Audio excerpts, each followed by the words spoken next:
नमस्कार साथियों, मैं राकेश मिश्रा। चैनल पर नए हैं तो चैनल को सब्सक्राइब करें और बेल आइकन को दबाना ना भूलें। दोस्तों, बहुत पहले किसी गांव में धार्मिक प्रवृत्ति के लोग रहा करते थे।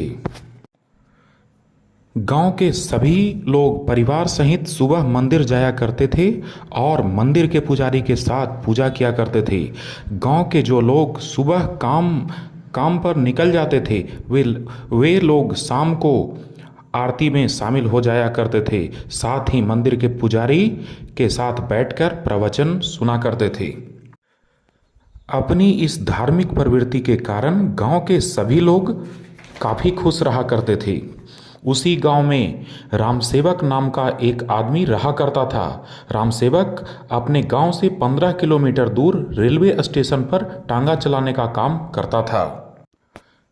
उस रेलवे स्टेशन पर पहली ट्रेन सुबह 8 बजे आती थी और आखिरी ट्रेन रात 9 बजे आती थी। इसलिए रामसेवक सुबह 7 बजे अपना टांगा लेकर रेलवे स्टेशन चला जाता था और रात में करीब 10 बजे घर लौटता था। रामसेवक इस काम की वजह से पूजा में शामिल नहीं हो पाता था, परंतु जब वो घर आया करता था तो भोजन करते समय उसके चारों बच्चे मंदिर में प्रवचन को जरूर सुनाते थे। अपनी संस्कारी बच्चे के मुंह से प्रवचन सुनकर वो काफ़ी प्रसन्न हुआ करता था और रामसेवक के मन में थोड़ा दुख भी हुआ करता था, क्योंकि गांव के मंदिर में उसे जाने का सौभाग्य नहीं मिल पाता था। इस बात को लेकर रामसेवक अपनी किस्मत को हमेशा ही कोसता रहता था। रामसेवक द्वारा बार बार ऐसा सोचने के कारण एक दिन रात को उसके अपने अंतरात्मा उसे ये कह ही दिया कि तुम पापी इंसान हो, इसी कारण तुम्हें अपने गांव की मंदिर में जाने का सौभाग्य प्राप्त नहीं होता है। सपने की घटना रामसेवक की नींद उड़ा देती है। इस कारण वे सुबह अपना टांगा लेकर काम पर नहीं जा पाता है और नहा धोकर अपने गांव के मंदिर में जाकर भगवान की सामूहिक पूजा आरती में शामिल हो जाता है।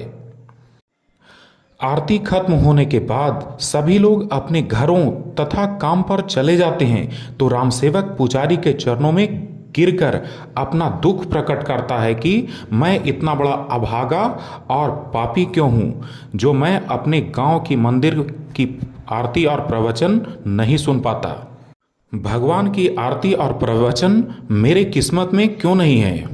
रामसेवक की पूरी बात सुनकर पुजारी जी उनसे कहते हैं कि तुम सुबह से रात तक कई लोगों को उनके मंजिल तक पहुंचाने का कार्य करते हो। बड़ी लगन और मेहनत के साथ अपनी कर्म करते रहो।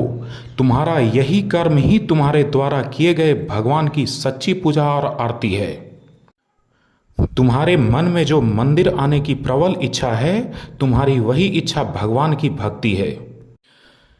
इसलिए तुम्हारे जैसे कर्म परायण इंसान को मंदिर आने की कोई आवश्यकता नहीं है। जाओ और जाकर अपना कर्म करो।